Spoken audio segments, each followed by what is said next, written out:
Hello student, आप सभी student को एजेंट आर्ट्स एकेडमी पे स्वागत है। तो कैसे हैं आप? सब ठीक होंगे और मन दिल लगाकर पढ़ाई करते होंगे। तो आज हम लोग बात करने वाले हैं क्लास 12th हिस्ट्री का जो है ना बाबू 5वां मॉडल पेपर है। इससे पहले 4 मॉडल पेपर करवा दिए हैं। अगर आप लोग नहीं देखे हैं तो जाकर देख लीजिएगा।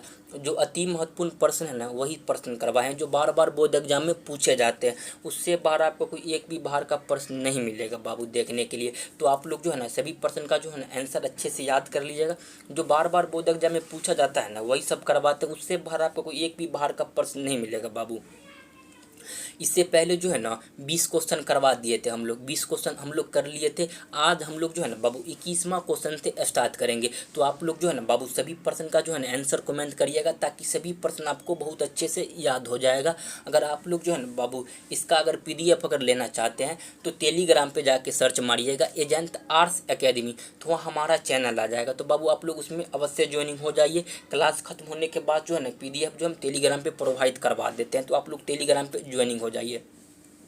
आज का जो हमारा पहला प्रश्न क्या है कि मेगास्थनीज कौन था? ऑप्शन नंबर ए में यात्री, ऑप्शन नंबर बी में व्यापारी, ऑप्शन नंबर सी में है राजदूत, ऑप्शन नंबर डी में है गुलाम। देखिए बाबू, मेगास्थनी जो था ना बाबू कौन था? तो एक राजदूत था। कौन था बाबू? तो राजदूत था। मेगास्थनीज कौन था बाबू? तो एक राजदूत था। मेगास्थनीज जो था ना बाबू किसके दरबार में आया था? मेगास्थनीज आपसे क्वेश्चन पूछता है बोर्ड एग्जाम में। मेगास्थनीज जो था ना किसके दरबार में आया था? तो चंद्रगुप्त मौर्य के दरबार में आया था। याद रखिएगा बाबू, जितना प्रश्न बता रहे हैं यहाँ से प्रश्न बनता है, तो याद रखिएगा जितना प्रश्न बता रहे हैं ना सभी को याद रखिएगा। मेगास्थनीज कौन था बाबू? तो एक राजदूत था। मेगास्थनीज जो था ना बाबू किसके दरबार में भारत आया था? तो चंद्रगुप्त मौर्य के दरबार में बाबू। चंद्रगुप्त मौर्य कौन सा वंश का शासक था? तो मौर्य वंश का शासक था बाबू, याद रखिएगा। मौर्य वंश का स्थापना किसने किया था? तो चंद्रगुप्त मौर्य नहीं किया था। ये सब जितना प्रश्न बता रहे हैं ना बाबू सभी को आप लोग अच्छे से याद रखिएगा। मेगास्थनी जो था ना बाबू एक पुस्तक लिखा था, उसका क्या नाम था बाबू? इंडिका। क्या नाम था बाबू? इंडिका।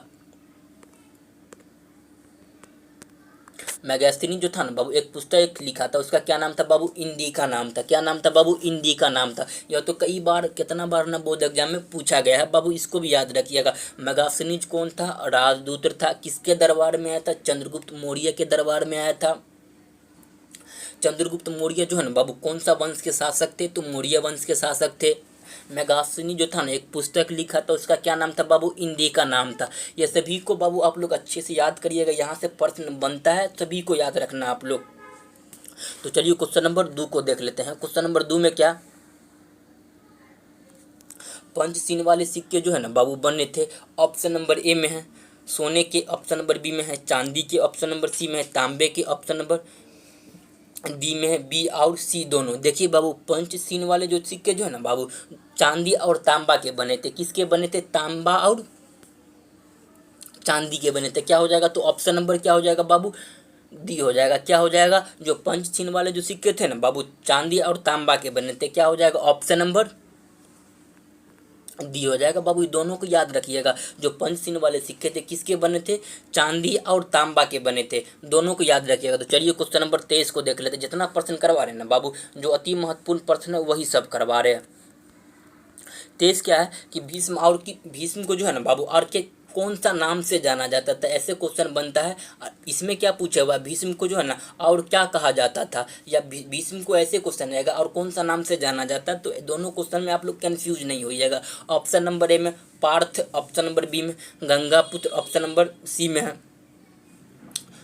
धरु सुंदर, ऑप्शन नंबर डी में इनमें से कोई नहीं। भीष्म को जो है ना बाबू और क्या कहा जाता था? तो गंगा पुत्र कहा जाता था। क्या हो जाएगा बाबू? ऑप्शन नंबर क्या हो जाएगा? बी हो जाएगा। भीष्म को जो है ना बाबू और क्या कहा जाता था? तो गंगा पुत्र कहा जाता। तो ऑप्शन नंबर क्या हो जाएगा बाबू? बी हो जाएगा। तो चलिए क्वेश्चन नंबर 24 को देख लेते हैं। क्वेश्चन नंबर 24 में क्या कि अभिमन्यु जो है ना बाबू किसका पुत्र था? ऑप्शन नंबर ए में भीम का, ऑप्शन नंबर बी में अर्जुन का, ऑप्शन नंबर सी में नकुल का, ऑप्शन नंबर दी में सहदेव का। जो अभिमन्यु जो था ना बाबू अर्जुन का पुत्र था। किसका पुत्र था बाबू? अर्जुन का। ऑप्शन नंबर क्या हो जाएगा बाबू? बी हो जाएगा। तो आप लोग जो है ना बाबू सभी प्रश्न का आंसर कमेंट करते रहिएगा, ताकि सभी प्रश्न आपको बहुत अच्छे से याद हो जाएगा। तो आप लोग जो है ना बाबू टेलीग्राम पे अवश्य ज्वाइनिंग हो जाइएगा। तो चलिए हम लोग में क्या है कि द्रौपदी को स्वयंवर में किसने जीता था? ऑप्शन नंबर ए में भीम ने, ऑप्शन नंबर बी में अर्जुन ने, ऑप्शन नंबर सी में दुर्योधन ने, ऑप्शन नंबर डी में है कर्ण। द्रौपदी को जो है ना बाबू स्वयंवर में किसने जीता था, तो अर्जुन ने। क्या हो जाएगा बाबू, ऑप्शन नंबर क्या हो जाएगा, बी हो जाएगा। द्रौपदी को जो है ना स्वयंवर में किसने जीता था, तो अर्जुन ने जीता था। क्या हो जाएगा, ऑप्शन नंबर बी हो जाएगा। क्वेश्चन नंबर 25 का क्या हो जाएगा, ऑप्शन नंबर बी हो जाएगा। तो आप लोग जो है ना सभी प्रश्न का जो है ना आंसर कमेंट करते रहिएगा, ताकि सभी प्रश्न आपको बहुत अच्छे से याद हो जाएगा। तो चलिए क्वेश्चन नंबर 26 को देख लेते हैं। क्वेश्चन नंबर 26 में क्या कि कौरवों की संख्या कितनी थी। ऑप्शन नंबर ए में 100, ऑप्शन नंबर बी में 105, ऑप्शन नंबर सी में है 90, ऑप्शन नंबर डी में 110। देखिए बाबू, कौरवों की संख्या थी ना 100 थी। कितनी थी, कौरवों की संख्या कितनी थी बाबू, 100 थी। लेकिन पांडव की संख्या कितनी, तो बाबू तो 5 पांडव की संख्या थी। पांडव की संख्या कितनी थी बाबू, तो 5 थी। कौरवों की संख्या कितनी, तो 100 थी। दोनों याद रखिएगा, दोनों पूछा जाता है। लेकिन 5 पांडव जो है ना 100 कौरव को हरा जाता। महाभारत का युद्ध किसने जीता था, तो बाबू पांडव ने जीता था। पांडव की संख्या 5 ही थी, लेकिन 100 कौरव की संख्या को हरा दिया था पांडव। तो इसको भी याद रखिएगा आप लोग बाबू। महाभारत का जो है ना युद्ध किसने जीता था, तो पांडव ने जीता था। तो ऑप्शन नंबर क्या हो जाएगा बाबू, इसका ए हो जाएगा। कौरवों की संख्या कितनी थी बाबू, तो 100 थी। तो चलिए क्वेश्चन नंबर 27 को देख लेते हैं। क्वेश्चन नंबर 27 में क्या है कि महाभारत की रचना जो है ना बाबू किस भाषा में हुई थी। ऑप्शन नंबर ए में संस्कृत, ऑप्शन नंबर बी में पाली, ऑप्शन नंबर सी में प्राकृत, ऑप्शन नंबर डी में हिंदी। देखिए बाबू, महाभारत की जो है ना रचना किस भाषा में हुई थी, तो संस्कृत। क्या हो जाएगा बाबू, ऑप्शन नंबर ए हो जाएगा। क्या हो जाएगा बाबू, ऑप्शन नंबर ए हो जाएगा। महाभारत की रचना जो है ना बाबू किस भाषा में हुई थी, संस्कृत भाषा में हुई थी। महाभारत का रचना जो है ना बाबू किसने किया था बाबू, देखिए महाभारत का जो है ना बाबू लेखक, अत्यधिक लेखक है। क्या है, अब महाभारत की रचना जो है ना बाबू इसमें अत्यधिक लेखक थे। लेकिन हम लोग जो है ना लास्ट के और शुरू के याद रखते हैं। किसका, लास्ट का और शुरू का याद रखिएगा, ज़्यादा आप लोग को याद करना नहीं है। इसकी रचना जो था ना बाबू 500 ईसा पूर्व से लेकर 500 ईस्वी तक चला था। कब, 500 एडी से लेकर, एडी को क्या बोलते हैं बाबू, 500 बीसी से लेकर, बीसी को क्या बोलते हैं बाबू, 500 बीसी से लेकर 500 एडी तक चला था। यानी क्या होता है एडी और बीसी, एडी को बीसी को बोलते हैं, क्या बोलते हैं बाबू, बीसी को बोलते हैं बिफोर क्राइस्ट यानी ईसा पूर्व। क्या, बीसी को क्या बोलते हैं बाबू, बिफोर क्राइस्ट यानी ईसा पूर्व। एडी को बोलते हैं एनो डोमिनी, एडी को क्या बोलते हैं बाबू, एनो डोमिनी। एनो डोमिनी का मतलब होता है ईस्वी। क्या होता है बाबू, ईस्वी, याद रखिएगा। अगर इसमें कोई बच्चा को कन्फ्यूजन होगा तो आप लोग जो है ना बाबू कमेंट करिएगा, तो हम जो है ना इसके पे एक अलग से वीडियो बना देंगे आप लोग को, तो आप लोग का जितना डाउट होगा क्लियर हो जाएगा। देखिए महाभारत का जो रचना जो था ना बाबू 500 ईसा पूर्व से लेकर 500 ईस्वी तक चला था। तो इसमें आप खुद सोचिए कि एक ही लेखक का संभव इतना बड़ा रचना का एक ही लेखक लिख ही नहीं सकता। इसमें अत्यधिक लेखक थे। कितना लेखक थे बाबू, अत्यधिक लेखक थे। लेकिन हम लोग जो याद करते हैं, हम लोग को क्या पढ़ना है कि लास्ट का और शुरू का याद रखिएगा। जो एग्जाम में आपको पूछा जाएगा, जो शुरू का जो था ना बाबू भात शास्त्री था। कौन था, भात शास्त्री, भात शास्त्री। देखिए बाबू शुरू का कौन था बाबू, भात शास्त्री। लेकिन लास्ट का जो था ना वेद व्यास। कौन था बाबू, वेद व्यास। यही दूगो पूछा जाएगा आपसे, यही दूगो जो है ना पूछा जाता है बोर्ड एग्जाम में, यही दोनों पूछा जाता है। इससे बार आपका कोई एक भी प्रश्न नहीं मिलता। वहाँ पे आपसे पूछेगा कि महाभारत की रचना किस भाषा में हुई थी, संस्कृत भाषा में। महाभारत का जो है ना पहले रचयिता कौन थे, तो भात शास्त्री। लास्ट वाला कौन थे बाबू, तो वेद व्यास। ऐसे डायरेक्ट पूछ लेता है कि महाभारत का जो है ना बाबू रचनाकार कौन थे, तो ऑप्शन में रहता है वेद व्यास। तो वेद व्यास ठीक कर लीजिएगा। तो चलिए क्वेश्चन नंबर 28 को देख लेते हैं। आप लोग जो है ना बाबू सभी पॉइंट को अच्छे से याद कर लीजिएगा, यही सब पॉइंट बोर्ड एग्जाम में पूछे जाते हैं। क्वेश्चन नंबर 28 में क्या है कि ऋग्वेदिक लोग किसकी पूजा करते थे। ऑप्शन नंबर में विष्णु की, ऑप्शन नंबर बी में है शिव की, ऑप्शन नंबर सी में है लक्ष्मी की, ऑप्शन नंबर डी में है प्राकृत की। ऋग्वैदिक लोग जो थे ना बाबू वह किसकी पूजा करते थे, तो प्राकृत की। क्या हो जाएगा बाबू, ऑप्शन नंबर क्या हो जाएगा, डी हो जाएगा। ऋग्वैदिक लोग किसकी पूजा करते थे, तो प्राकृत की। 28 का क्या हो जाएगा बाबू, ऑप्शन नंबर डी हो जाएगा। तो चलिए क्वेश्चन नंबर 29 को देखते हैं। क्वेश्चन नंबर 29 में क्या है, नाथ मुनि का जो है ना बाबू संबंध किससे। ऑप्शन नंबर ए में है जैन धर्म से, ऑप्शन नंबर बी में बौद्ध धर्म से, ऑप्शन नंबर सी में है शैव धर्म से, ऑप्शन नंबर डी में है वैष्णव धर्म से। देखिए बाबू नाथ मुनि का संबंध जो है ना बाबू वैष्णव धर्म से। क्या हो जाएगा, ऑप्शन नंबर डी हो जाएगा। नाथ मुनि का जो है ना बाबू संबंध किस धर्म से है, तो वैष्णव धर्म से। ऑप्शन नंबर डी हो जाएगा क्वेश्चन नंबर 29 का। सभी पॉइंट को आप लोग याद करिएगा बाबू। तो चलिए क्वेश्चन नंबर 30 को देख लेते हैं। क्वेश्चन नंबर 30 में क्या कि शुद्ध पीतक जो है ना बाबू किस धर्म से संबंधित है? ऑप्शन नंबर ए में बौद्ध धर्म, ऑप्शन नंबर बी में है जैन धर्म, ऑप्शन नंबर सी में हिंदू धर्म, ऑप्शन नंबर डी में इस्लाम धर्म। देखिए बाबू, बौद्ध धर्म जो शुद्ध पीतक जो है ना बाबू किससे संबंधित है? बौद्ध धर्म से है। आपसे शुद्ध पीतक पूछेगा, विनय पीतक पूछेगा, अभिधम पीतक पूछेगा, ये तीनों पीतक किससे संबंधित है बाबू? बौद्ध धर्म से। कि कौन? शुद्ध पीतक, विनय पीतक या अभिधम पीतक, ये दोनों तीनों में से कोई सा भी पीतक रहेगा तो वहाँ बौद्ध धर्म से मारिएगा। क्या मारिएगा बाबू? बौद्ध धर्म। शुद्ध पीतक का संबंध किस धर्म से है बाबू? तो बौद्ध धर्म से। विनय पीतक भी बौद्ध धर्म और अभिधम पीतक भी बौद्ध धर्म। याद रखिएगा। एक पूछता है त्रिपीतक, त्रिपीतक जो है ना, त्रिपीतक का भी किससे संबंध है बाबू? बौद्ध धर्म से। महात्मा बुद्ध का संबंध किससे है? बौद्ध धर्म से। जितना पॉइंट बता रहे हैं ना बाबू सभी को याद रखना, जहाँ जहाँ आता है वो सभी पॉइंट बताते रहते हैं आपको, तो सभी पॉइंट याद रखिएगा बाबू। तो चलिए क्वेश्चन नंबर 31 को देख लेते हैं। क्वेश्चन नंबर 31 में क्या है? महात्मा बुद्ध का जो है ना बाबू बचपन का क्या नाम था? ऑप्शन नंबर ए में वर्धमान, ऑप्शन नंबर सी में सिद्धार्थ, ऑप्शन नंबर डी में देवदत्त, ऑप्शन नंबर डी में है राहुल। देखिए बाबू, महात्मा बुद्ध का जो है ना बचपन का नाम क्या था? तो सिद्धार्थ था। ऑप्शन नंबर क्या हो जाएगा? बी हो जाएगा। क्या हो जाएगा बाबू? बी हो जाएगा। महात्मा बुद्ध का जो है ना बचपन का क्या नाम था? सिद्धार्थ था। ऑप्शन नंबर बी हो जाएगा। तो चलिए क्वेश्चन नंबर 32 को देखते हैं। क्वेश्चन नंबर 32 में क्या कि प्रथम बौद्ध संगीति किस शासक के काल में हुई थी? ऑप्शन नंबर ए में अजात शत्रु, ऑप्शन नंबर बी में कालाशोक, ऑप्शन नंबर सी में अशोक, ऑप्शन नंबर डी में कनिष्ठ। देखिए बाबू, प्रथम जो है ना बौद्ध संगीति किस शासक के काल में हुई थी? तो अजात शत्रु। क्या हो जाएगा बाबू? अजात शत्रु। प्रथम किसके काल में हुई थी बाबू? अजात शत्रु। द्वितीय पूछ लेगा तो कालाशोक। अजात शत्रु पहला और दूसरा क्या हो जाएगा बाबू? कालाशोक। तीसरा जो आप जानते ही हैं अशोक। तीसरा बौद्ध संगीति किसके शासन काल में हुई थी? तो बाबू अशोक के काल में। चौथा बौद्ध संगीति किसके काल में हुई थी? तो कनिष्ठ के काल में। ये सभी को याद रखना है बाबू। पहला बौद्ध संगीति किसके काल में हुई थी बाबू? अजातशत्रु। अजातशत्रु जो थे ना कौन वंश के शासक थे बाबू? हर्यक वंश के शासक थे। दूसरा बौद्ध संगीति जो हुआ था कालाशोक के काल में। किसके काल में बाबू? कालाशोक के काल में। कालाशोक जो है ना बाबू कौन धर्म से संबंधित है? शिशुनाग वंश से। कालाशोक जो है ना बाबू कौन सा वंश से संबंधित है? तो शिशुनाग वंश से। तृतीय बौद्ध संगीति जो हुआ था अशोक के शासनकाल में। किसके शासनकाल में बाबू? अशोक से शासनकाल में। अशोक जो थे ना बाबू कौन सा धर्म, कौन सा वंश थे? तो मौर्य वंश थे। कौन सा वंश थे बाबू? मौर्य वंश थे।